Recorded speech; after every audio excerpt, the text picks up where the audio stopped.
Tunjangan kinerja dosen ASN mulai masuk ke rekening para dosen yang berhak menerima. Pencairan tunjangan ini juga menjadi tonggak sejarah perjuangan kesejahteraan dosen di Indonesia. Penambahan kesejahteraan dimanfaatkan para dosen untuk meningkatkan kinerja Tridharma perguruan tinggi hingga memenuhi kebutuhan pribadi yang tertunda akibat terbatasnya pemasukan. Dan untuk membahas hal ini sudah hadir bersama kami Direktur Sumber Daya Ditjen Pendidikan Tinggi Kemendikti-Saintek, Prof. Sri Suning Kusuma Wardani. Selamat siang Bu Suning, bagaimana kabar Anda? Selamat siang Mbak Megi, Alhamdulillah baik sekali. Baik Bu Suning, kita langsung saja ke tema utama kami hari ini. Pencairan tunjangan kinerja dosen ASN ini sudah lama dinanti. Kapan dan mengapa baru bisa direalisasikan sekarang? Apa tantangan terbesar yang harus dilalui? Ya, terima kasih. Ini ucapan syukur kita panjatkan kehadirat Tuhan Yang Maha Kuasa karena mulai 8 Juli kemarin, tunjangan kinerja dosen ASN sudah mulai cair. Kalau kita bicara mengenai tunjangan kinerja ini, kita membutuhkan dasar regulasi, kemudian kita juga membutuhkan alokasi anggaran. Jadi ini yang kita lakukan sudah sejak awal Januari 2025 untuk implementasinya. Kemudian tantangan terbesarnya itu adalah ini pertama kali, sehingga kita mencari bentuk untuk bentuk tunjangan kinerja dosen yang nantinya akan mengarahkan ke profesionalisme dosen dan produktivitas dosen. Dan tantangan besar yang lain, terus terang aplikasi kita belum punya ya untuk menilai kinerja dosen atau belum ada modulnya. Kemudian tantangan yang lain, waktu itu saya baru saja bergabung di sumber daya. Kemudian yang lainnya adalah adanya pesimistis dari para dosen atau ketidakpercayaan dari dosen bahwa ini akan terrealisasi. Demikian. Baik, Bu Suning, tadi ada menyebut pemberian tukin dosen ASN ini sebenarnya merupakan langkah yang besar pemerintah dan tukin ini juga dirancang untuk meningkatkan profesionalisme dan juga produktivitas dosen. Serta kita bisa melihat apa saja dampaknya terhadap kualitas pendidikan tinggi di Indonesia. Ya, dengan adanya tunjangan kinerja dosen ini yang kita kaitkan dengan juga peningkatan reformasi birokrasi dari institusi kita di Kemendikti-Saintek, itu salah satu hal yang terbesar yang kita inginkan adalah peningkatan profesionalisme dan produktivitas dari dosen. Sehingga di dalam tunjangan kinerja ini untuk klaim kinerja dan lain sebagainya itu diarahkan ke sana. Bagaimana dosen melakukan proses pendidikan, pengajaran, penelitian, dan pengabdian kepada masyarakat yang kita harapkan sesuai dengan jabatan fungsional yang ada di dalam jabatan akademik dosen.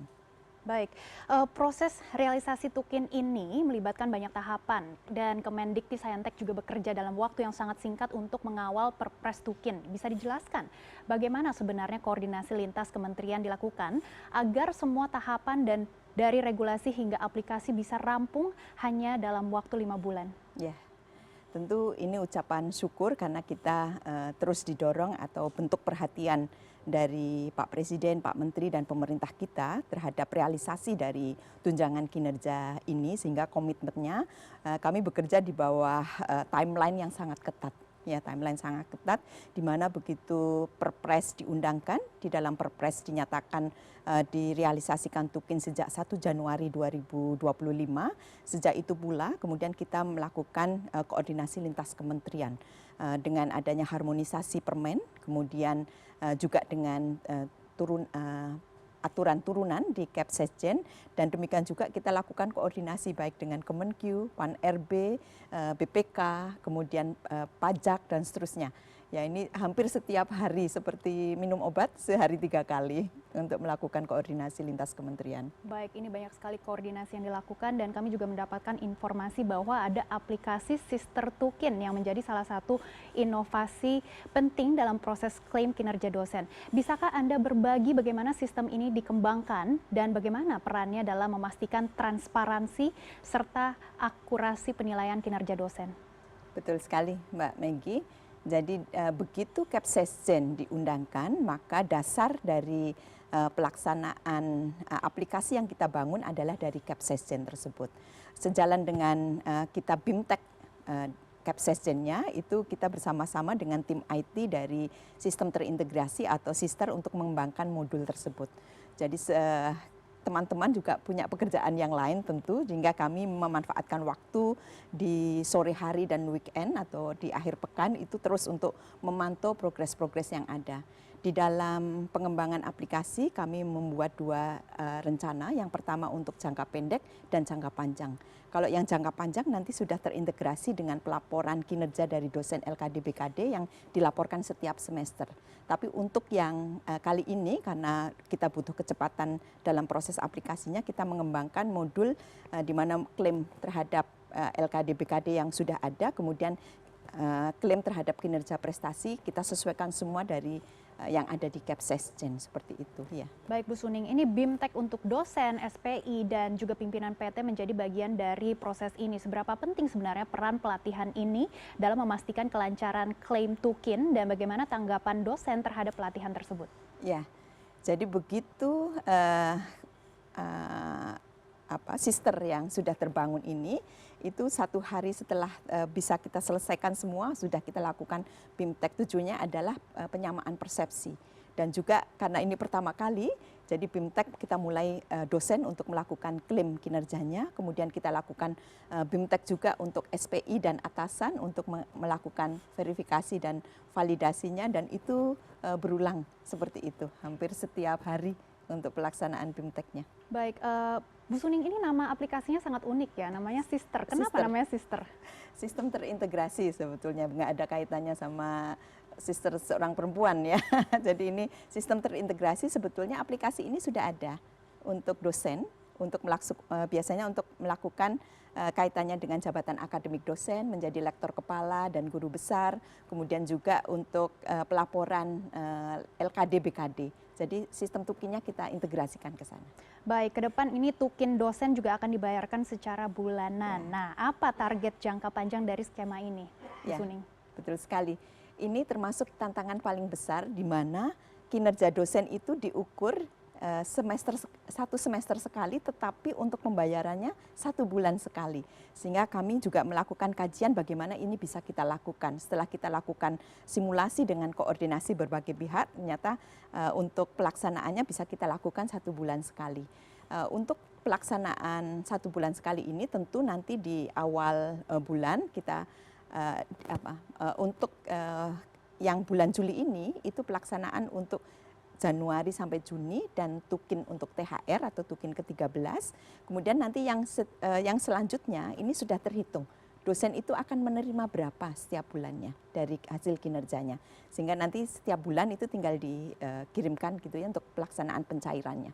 Seperti itu. Baik, ini sangat praktis ya, semuanya bisa dari aplikasi Sister itu. Dan sebenarnya bagaimana Kemendikti-Sayentek merencanakan evaluasi berkelanjutan untuk memastikan sistem ini berjalan dengan efektif, Bu Suning? Benar sekali ini. Jadi kami sangat mengharapkan juga karena bersamaan dengan waktu ini kami berkoordinasi dengan kementerian lain juga, termasuk lembaga lain, termasuk BPKP. BPKP sudah meminta kami untuk membuat evaluasi terhadap kinerja atau produktivitas dan profesionalisme dosen ini dengan tentu terus memantau dampak dari pemberian tukin ini. Sehingga kami sangat berharap nanti para dosen ASN untuk bisa menunjukkan kinerja yang lebih baik setelah adanya tukin ini cair. Baik, apakah ada kendala yang masih tersisa, Bu Suning? Masih, kita di angka dari yang sudah terrealisasi itu di angka 96%, sehingga sisanya sekitar 4% ini kami harus mendampingi selama hari Senin, Selasa ini. Ada beberapa kendala, baik itu KPPN yang belum paham, kemudian juga ada beberapa kendala model pencairannya, bahwa butuh dokumen SK yang harus ditandatangani oleh kementerian, padahal itu tidak seperti itu. Ini sesuatu yang kita komunikasi, kita kawal di 2 hari ini. Dan untuk yang beberapa dosen yang belum menyelesaikan proses klaim, jadi ini ada ceritanya nih Mbak Meggy. Di detik-detik terakhir proses untuk pencairan itu ada beberapa dosen yang sulit untuk dihubungi. Jadi tim SPI dan tim atasan itu juga sangat kerjanya sangat keras karena tanggal 8 sampai 10 batas untuk memastikan semua klaimnya sudah selesai. Ada sampai telepon sampai jam 12 malam menjelang tanggal 10 itu tim SPI dan tim atasan dari perguruan tinggi, tapi tetap ada yang tertinggal. Ya. Kami switch ini logika di dalam sistem di sisternya, tadinya kita akan angkut semua 100% supaya tidak ada yang ketinggalan. Tetapi di menjelang tanggal 8 kami kemudian switch. Ini harus yang terangkat yang sudah selesai untuk finalisasi. Kalau yang belum terangkat nanti kita beri alokasi waktu tersendiri yaitu di awal Agustus seperti itu.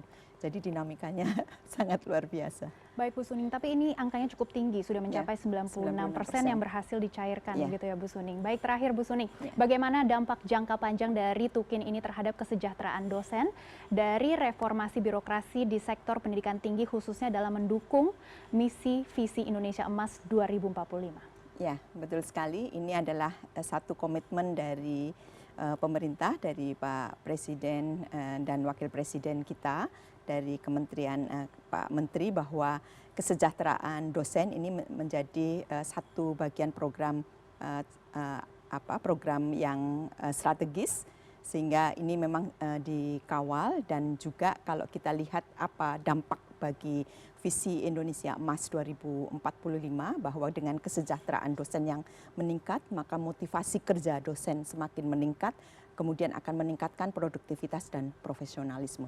Sehingga dalam mendidik mahasiswa, dalam memberikan dampak bagi pelaksanaan Tridharma perguruan tingginya juga akan meningkat juga kualitasnya. Demikian. Baik, kami akan terus memantau bagaimana hasil dari tunjangan kinerja dosen ASN yang sudah cair ini, dan semoga nanti sudah 100% cair ya Bu Suning.